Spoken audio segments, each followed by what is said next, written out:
Jadi kalau seandainya Anda sekarang ini berintrospeksi, ya Allah, kenapa ya rezeki saya seret? Ya Allah, kenapa ya rezeki saya kok segini-gini aja? Hei, coba lihat, udah berapa banyak orang yang Anda hancurkan? Sudah berapa banyak rezeki yang Anda hancurkan? Contoh, Anda melihat koruptor di televisi. Pas ada koruptor ditangkap di televisi, terus kemudian Anda katakan begini, ih, mampus, ih, mati aja, biar dicincang-cincang, dasar, ya, rasain lo, dan seterusnya. Dahsyat itu Bapak Ibu. Apa yang sedang Anda lakukan? Yang sedang Anda lakukan adalah menghancurkan terumbu karang Anda.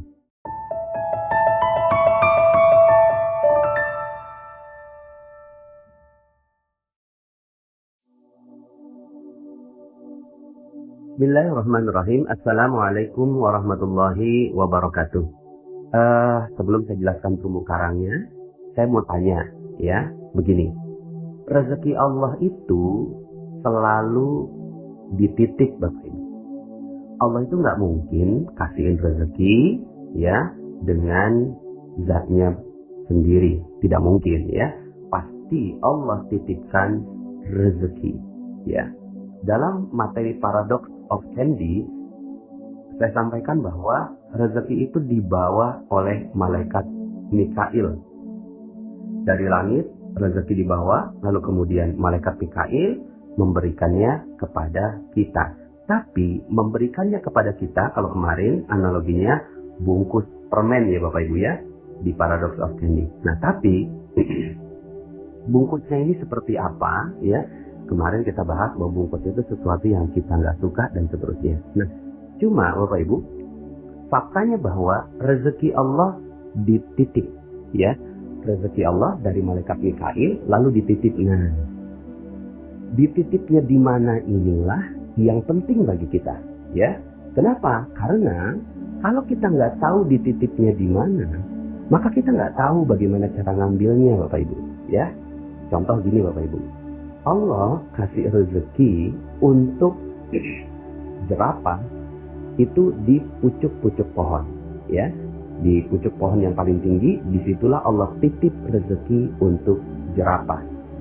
Untuk monyet, Bapak Ibu, untuk monyet Allah titip rezekinya di pohon pisang, ya. Itu Allah titip rezekinya di sana, atau juga kacang-kacangan dan seterusnya. Itulah Allah titip rezeki. Tapi secara umumnya, ya, di pohon pisang. Allah titip rezeki untuk ikan yang ada di laut di mana? Di terumbu karang, ya. Makanya ini materinya saya kasih judul merawat terumbu karang. Maka hewan-hewan ini cerdas Bapak Ibu. Mereka memiliki insting yang Allah Subhanahu wa Ta'ala berikan pada mereka. Kalau Anda tanya, Anda bisa berbicara seperti Nabi Sulaiman gitu ya. Kalau tanya kepada jerapah, hei jerapah, di mana rezeki kamu dititip? Pasti dia bisa jawab. Di mana? Di pucuk pohon. Kalau tanya kepada monyet, hei monyet, rezeki kamu di mana? Di pohon pisang, begitu, ya. Kalau ditanya kepada ikan, wahai ikan, kamu rezekinya di mana? Ya. Oh, rezeki saya adanya di terumbu karang. Maka ikan-ikan ini dan hewan-hewan ini cerdas Bapak Ibu. Mereka merawat tempat di mana rezeki mereka berada. Kalau ada jerapah yang ngancurin pucuk pohon, ini namanya jerapah yang nggak cerdas Bapak Ibu ya. Kalau ada monyet yang ngancurin pohon pisang, berarti ini monyetnya nggak cerdas dan nggak mungkin itu terjadi ya. Kalau seandainya ada ya ikan yang menghancurkan terumbu karang, ini namanya ikan yang nggak cerdas ya. Nah, kenapa mereka cerdas? Karena mereka semua mengerti di mana letak rezeki mereka. Di mana Allah titipkan rezeki untuk mereka. Saya mau tanya sama Bapak Ibu. Bapak Ibu, nah sekarang saya mau tanya nih, rezeki Bapak Ibu dititip di mana? Uniknya Bapak Ibu, sebagian besar yang saya tanya tentang pertanyaan ini, banyak yang nggak bisa jawab loh Bapak Ibu. Ketika saya tanya, di mana dititip rezekinya Bapak Ibu? Mereka akan bilang, oh ya di muka bumi. Ya di mananya? Pas di mananya bingung. Terlalu luas bumi ini. Karena nggak fokus, akhirnya rezeki nggak datang Bapak Ibu, karena nggak kenal di mana dititik rezekinya, gitu ya. Kemudian ada yang bilang, oh rezeki dititip di mana-mana, makin nggak jelas lagi gitu ya. Rezeki dititip di proyek gitu ya. Iya, kalau akhirnya dia kejarnya proyek aja. Padahal ya bukan di situ tempatnya. Makanya orang-orang yang ngejar proyek, ngejar yang lain-lain, akhirnya yang terjadi adalah mereka tidak mendapatkan rezekinya. Kenapa? Karena bukan di situ rezeki itu, ya. Rezeki Allah dititip di kemuliaan dan kebahagiaan orang lain. Saya jelaskan. Contoh ya Bapak Ibu ya.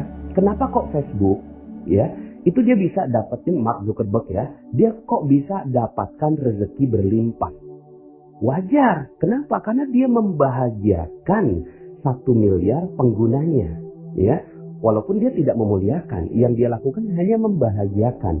Padahal rezeki itu pada kemuliaan dan kebahagiaan orang lain. Ya. Kemudian Google juga membahagiakan orang lain, memberikan data. Bill Gates, dia membahagiakan orang lain dengan produk Microsoft-nya dan seterusnya. Maka wajar mereka mendapatkan rezeki yang berlimpah dari Allah Subhanahu wa Ta'ala. Ya, maka udah, yang perlu kita lakukan adalah bagaimana kita membahagiakan orang lain, gitu. Pertanyaan saya, berapa banyak orang yang Anda bahagiakan? Berapa banyak orang yang Anda bahagiakan? Ya, di situ letaknya rezeki. Jelas, kalau seandainya kita bahagiakan orang pasti akan ingat kita. Ya, misalnya nih Bapak Ibu, ya kita punya produk. Kita punya produk datang ke orang lain, lalu kemudian kita perkenalkan produk itu. Tapi ya kitanya ini, hatinya kita ingin mengambil uang orang itu. Lalu kemudian tak ada sedikit pun perasaan bagi kita untuk membahagiakan dia. Kira-kira apa yang terjadi? Dia nggak mau beli Bapak Ibu. Mungkin produknya luar biasa, mungkin produknya hebat, mungkin produknya solutif. Tapi yang nawarin itu loh, jutek banget, judes banget. Kok saya merasa rendah di depannya dia. Enak aja gue keluarin duit buat dia. Begitu Bapak Ibu. Maka yang dibeli oleh orang itu bukan produk. Tapi orang akan membeli sesuatu dari kita ketika Anda membahagiakan orang lain. Ketika dia udah merasa bahagia, kok enak banget ya. Saya kok enak ya. Ngelihat wajahnya dia, senyumnya dia, kok dia tulus gitu ya untuk memberikan kebahagiaan buat saya. Maka produk nomor 2 Bapak Ibu. Yang pertama adalah kebahagiaan dia, dan akhirnya yang terjadi adalah ya, jangankan produknya Bapak Ibu. Mungkin setelah itu ditambah. Mungkin Bapak Ibu pernah ya, kalau yang laki-laki ya, kalau saya karena laki-laki nyukur gitu ya, terus kemudian kok rasanya enak banget si tukang cukurnya ini nyukur gitu ya, kayaknya saya kasih lebih tuh ya, saya udah nggak peduli lagi dengan harganya, saya kasih lebih. Mungkin Anda pernah naik taksi, terus kemudian ada taksi yang supirnya tuh baik, ramah gitu ya, terus kita tuh rasanya bahagia berada di dalam mobilnya. Maka yang terjadi adalah lebihnya kita kasih Bapak Ibu. Tapi saya pernah pengalaman ketika saya naik taksi, terus kemudian supirnya kok jutek banget gitu ya, kok kayaknya waduh saya nggak nyaman sekali, sampai akhirnya maaf Pak saya harus turun gitu kan, saya harus turun sekarang begitu ya. Saking saya nggak nyamannya berada di mobilnya dia karena pelayanan dia yang kurang ramah. Maka Bapak Ibu fokus saja ya, yang perlu Anda lakukan, rezeki Allah dititip di kemuliaan dan kebahagiaan orang lain ya. Saya sengaja ya urutkan kemuliaan ini di depan. Kenapa? Karena sebenarnya yang paling penting itu adalah kemuliaan orang, bukan kebahagiaan orang. Tapi kemuliaan itu tidak bisa didapatkan kalau orang lain tidak bahagia. Maka ya sudah gitu ya, ini udah jadi kayak soulmate gitu ya, kebahagiaan dan kemuliaan. Yang sayangnya ya, beberapa di antara para orang kaya yang dilakukan membahagiakan tapi kurang memuliakan gitu ya. Nah kalau ini gabungkan, memuliakan dan membahagiakan orang, wih, Masya Allah Bapak Ibu, rezeki Anda akan mengalir dengan deras pada Anda. Maka ada loh manusia gitu ya, yang menghancurkan terumbu karangnya Bapak Ibu. Ikan menghancurkan terumbu karangnya ikan yang tidak cerdas Bapak Ibu. Tapi ada manusia yang menghancurkan kebahagiaan orang lain. Itu unik kan? Ya. Jadi ketika ditanya, rezeki kamu di mana? Nggak tahu. Tapi orang lain benci semua sama dia. Gitu ya. Istrinya dihancurkan perasaannya. Suaminya nggak dituruti dan nggak dihargai. Orang tuanya gitu kan. Sampai nyesal melahirkan dia. Sampai bilang, aduh ya Allah, saya nyesal sekali keluar air susu buat anak saya. Sekarang dia jadi anak durhaka. Hei, ayo lihat. Ya, bagaimana mungkin Anda bisa bahagiakan customer Anda? Bagaimana mungkin Anda bisa bahagiakan orang lain? Bagaimana mungkin Anda bisa bahagiakan siapapun di muka bumi ini? Kalau istri Anda, suami Anda, anak Anda, orang tua Anda tidak bahagia dengan kehadiran Anda. Maka yang perlu dilakukan bukan cari rezeki Bapak Ibu. Sekali lagi, ini ilmu magnet rezeki Bapak Ibu ya. Tapi bukan rezekinya yang kita ambil. Tapi setelah dengarkan materi ini, maka yang perlu Anda lakukan adalah Anda mengagendakan orang-orang yang ada di sekitar Anda untuk dibahagiakan dan dimuliakan Bapak Ibu ya.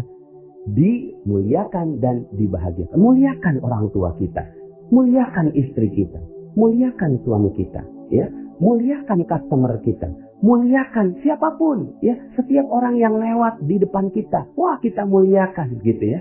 Sampai begini Bapak Ibu, misalnya nih ya, Anda jalan, kemudian naik mobil ya, di sebelah Anda ada, mohon maaf, ada bencong gitu ya, ada gay, ada orang yang bermaksiat gitu ya Bapak Ibu ya. Terus kemudian apa yang ada dalam pikiran Anda? Yang ada dalam pikiran sebagian di antara kita ngomongnya gini, ih bencong, ih neraka, ih jijik. Bapak Ibu, sebenarnya apa yang terjadi? Yang terjadi adalah Anda sedang menghancurkan terumbu karang Anda. Anda sedang menghancurkan rezeki Anda. Kok bisa? Ya iya, ya Anda nggak muliakan dia. Enggak nyalamin, malah nyumpahin di pikiran, neraka, jijik, dan seterusnya, gitu ya. Maka yang harus dilakukan gimana? Ya kalau seandainya Anda nggak datangi dia, doakan dia. Gimana cara mendoakannya? Langsung naik, gitu ya. Atau nggak usah pakai tangan, juga pakai pikiran juga udah jadi doa. Ya Allah, muliakan dia, ya. Berikan jalan taubat buat dia. Selama ini Bapak Ibu, Anda melihat orang yang Anda nggak suka, lalu kemudian dalam pikiran Anda menjudge, Anda menghakimi, Anda merusak terumbu karang Anda merusak rezeki Anda. Itu yang terjadi, ya. Maka Bapak Ibu, kalau seandainya Anda sekarang ini seret rezekinya, Anda sekarang sedang berat, hutang nggak lunas-lunas, amanah nggak lunas-lunas, jangan-jangan terumbu karang Anda sudah hancur di bom Bapak Ibu. Ya, siapa yang ngebom? Anda sendiri. Anda bom. Itu terumbu karang seperti nelayan yang mengebom lautan gitu ya.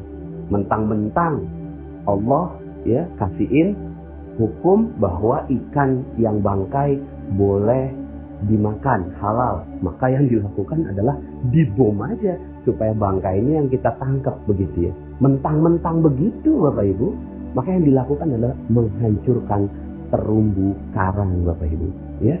Maka yang terjadi adalah kita manusia sering menghancurkan terumbu karang kita, ya. Coba perhatikan gitu ya. Perhatikan berapa banyak terumbu karang yang Anda hancurkan.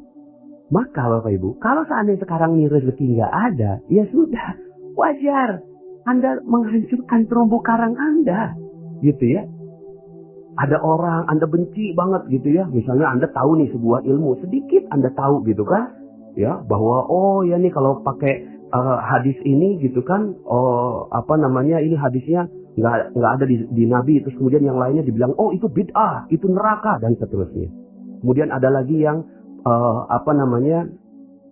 mengatakan bahwa golongannya lebih baik gitu kan. lalu kemudian mengatakan, ih dia itu ya neraka begitu ya. Masya Allah, Anda lagi ngebom itu Bapak Ibu. Anda lagi ngebom rezeki Anda itu hancur. Anda mau masuk surga, tapi Anda menghancurkan terumbu karang Anda, gitu ya. Anda menghancurkan, ya. Dalam Al-Quran disebutkan, A'udzubillahi minasyaitonirrajim, ya ayyuhallazina amanu la yaskhar qaumun min qaumin asa ayyakunu khairan minhum, wala nisa'un min nisa'in asa ayyakunna khairan minhun. Hai orang-orang yang beriman, janganlah seorang lelaki itu menganggap dirinya lebih baik daripada orang lain. Nah, lebih baik daripada orang lain saja, menjudge orang lain saja, itu nggak boleh Bapak Ibu. Apalagi menjudge gitu ya, di dalam pikiran kita tuh orang nggak bagus. Bagi perempuan-perempuan yang suka gosip, sebenarnya yang suka gosip bukan cuma perempuan ya, laki-laki gitu ya. Laki-laki tuh suka gosip juga, gosip politik, gosip ngomongin pemimpin, gosip ngomongin bisnis, ya proyek, saling sikat sikut, itu gosipnya lelaki. Gosipnya perempuan apa? Gosipnya perempuan ngomongin orang, ngomongin tetangga, di tukang sayur dia ngomongin keburukannya orang lain beli kulkas 2 pintu diomongin, orang lain beli mobil baru diomongin gitu kan, orang lain pakai jilbab miring diomongin, orang lain pakai gendut lalu kemudian pakai baju kayak lepet diomongin gitu ya. Yang sedang Anda lakukan adalah mengebom rezeki Anda, hancur rezeki Anda di situ. Jadi kalau seandainya Anda sekarang ini berintrospeksi, ya Allah, kenapa ya rezeki saya seret? Ya Allah, kenapa ya rezeki saya kok segini-gini aja? Hei, coba lihat, udah berapa banyak orang yang Anda hancurkan? Sudah berapa banyak rezeki yang Anda hancurkan? Bagaimana mungkin Anda berpikir seperti Mark Zuckerberg yang berpikir bagaimana orang lain bisa bermanfaat gitu? Bagaimana Anda bisa berpikir seperti Google yang dia berpikir apalagi yang harus saya berikan buat dunia supaya mereka itu bisa mendapatkan data yang lebih baik begitu. Contoh, Anda melihat koruptor di televisi. Nih, coba Anda ngelihat koruptor di televisi ya. Pas ada koruptor ditangkap di televisi, terus kemudian Anda katakan begini, ih mampus, ih mati aja, biar dicincang-cincang, dasar, ya rasain lo, dan seterusnya. Bapak Ibu, ya, dahsyat itu Bapak Ibu. Apa yang sedang Anda lakukan? Yang sedang Anda lakukan adalah menghancurkan terumbu karang Anda. Lah kan, tapi itu kan koruptor Pak Nas. Itu kan dia berbuat jahat. Mau dia berbuat jahat kayak apapun, coba muliakan dia, muliakan, bahagiakan dia. Gimana caranya muliakan dan bahagiakan koruptor gitu ya? Koruptor mah harusnya dihancurkan, bukan dimuliakan. Enggak, Bapak Ibu. Koruptor juga harus dimuliakan. Gimana dimuliakannya? Gini Bapak Ibu, coba Anda ngomongnya gini. Wow, keren. Kok keren Pak Nas? Ya iyalah keren. Ngomongnya gini, subhanallah ya. Dia dikasih kesempatan taubat oleh Allah Subhanahu wa Ta'ala. Dia ditangkap oleh polisi tentunya atas izin Allah juga. Dan mudah-mudahan dia bisa memanfaatkan kesempatan ditangkapnya ini oleh polisi untuk menjadi jalan taubat untuk dia. Karena kalau orang sudah bertaubat, rezekinya akan diberikan. Ya Allah, mudah-mudahan dia bisa mendapatkan rezeki berlimpah oleh Allah Subhanahu wa Ta'ala. Wih, dahsyat Bapak Ibu. Kalau seandainya Anda mampu melakukan itu terhadap koruptor aja, Anda muliakan dan bahagiakan Bapak Ibu.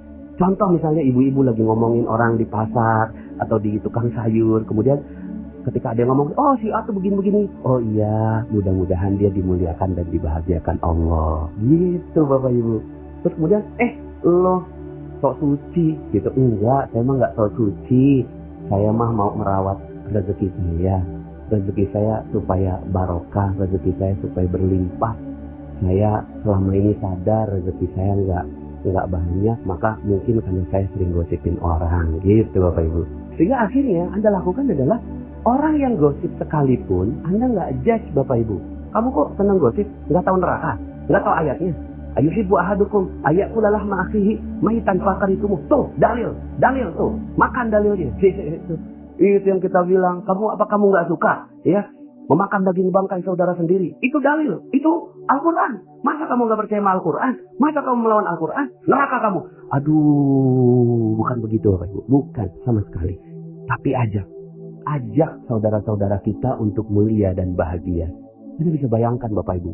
Ya, kalau seandainya seluruh Indonesia saling memuliakan dan membahagiakan saudaranya satu sama lain. Aduh. Udah deh, nggak usah ngomongin Indonesia dulu deh. Ngomongin kita aja dulu deh. Anda mau rezeki berlimpah? Anda mau rezeki yang banyak? Ya. Yuk sama-sama kita muliakan dan bahagiakan orang lain. Kita rawat terumbu karang kita. Jadilah ikan yang cerdas Bapak Ibu. Ikan yang cerdas. Yang merawat terumbu karang. Jangan jadi seperti nelayan yang tidak cerdas. Yang udah tahu rezekinya di laut malah dihancurkan. Ini udah Masya Allah gitu ya. Jadi Bapak Ibu, di mana Allah titipkan rezeki untuk manusia? Di kemuliaan dan kebahagiaan orang lain. Mulai dari sekarang, lihat orang sekitar Anda. Lihat orang-orang di sekitar Anda. Mungkin sekarang ini Anda sedang mendengarkan dengan suami Anda. Tatap matanya, tatap wajahnya. Katakan, aku mencintaimu karena Allah. Begitu Bapak Ibu. Mungkin Anda di sekitar Anda ada suami Anda ucapkan. Mungkin di sekitar Anda sekarang ada anak Anda, ada anak-anak Anda, langsung datangi mereka. Ya Allah, ya mudah-mudahan engkau mulia dan bahagia. Peluk dia, sayangi dia, apapun kesalahannya. Mungkin Anda lupa, ya, baru aja lebaran begitu ya, baru maaf-maafan, tahu-tahu tiba-tiba sudah memberikan kesakitan buat ibu Anda. Coba datangi ibu Anda, karena di situ adalah terumbu karang yang paling besar Bapak Ibu. Terumbu karang yang paling mulia. Terumbu karang rezeki yang paling dahsyat. Itu ada di ibu dan ayah Anda. Begitu Bapak Ibu. Lalu setelah itu Anda terbiasa. Itu Bapak Ibu. Nah kalau udah itu yang terjadi Bapak Ibu akhirnya wajahnya juga jadi jauh lebih mudah tersenyum. Gitu. Jadi jauh lebih mudah tersenyum. Ada aura, energi yang keluar dari diri Anda. Sehingga akhirnya ketika Anda jalan ke toko Anda, buka toko Anda dengan senyum, ada konsumen datang. Lalu kemudian, ya Allah, bagaimana saya memuliakan dan membahagiakan dia. Begitu Bapak Ibu. Udahlah, nggak usah. Rezeki mah itu nomor 2. Muliakan dan membahagiakan. Sehingga akhirnya yang terjadi Bapak Ibu, dia tuh akan bilang setelah pulang gitu ya, ya Allah, itu toko enak banget ya, nggak tahu ya ada aura apa ya. Kok saya pengen banget gitu ya. Seandainya ada yang tawarin yang jauh lebih murah, saya nggak mau. Saya maunya beli di dia aja. Karena ya di tempatnya itu barangnya jauh lebih berkualitas dan saya dapat senyuman lagi. Begitu Bapak Ibu. Jadi Bapak Ibu, ya, muliakan semua orang. Semua orang, gitu ya. Semua orang.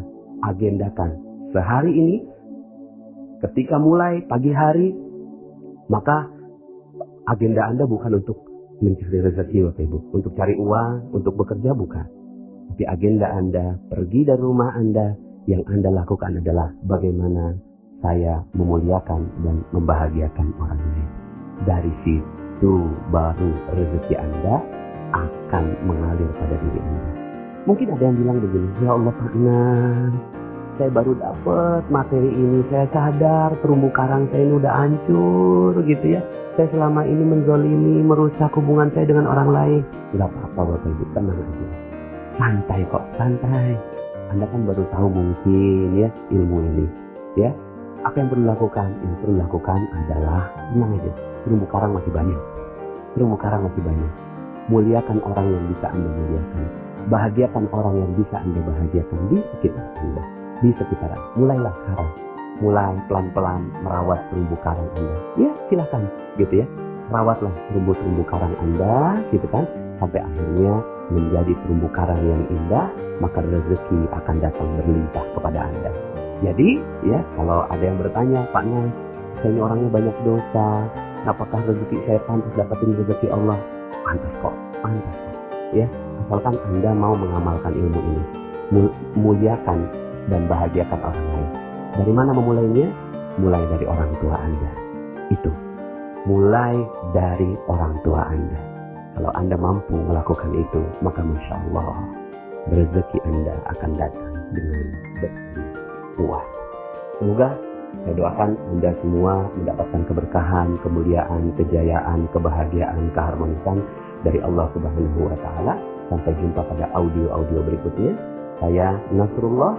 Assalamualaikum warahmatullahi wabarakatuh.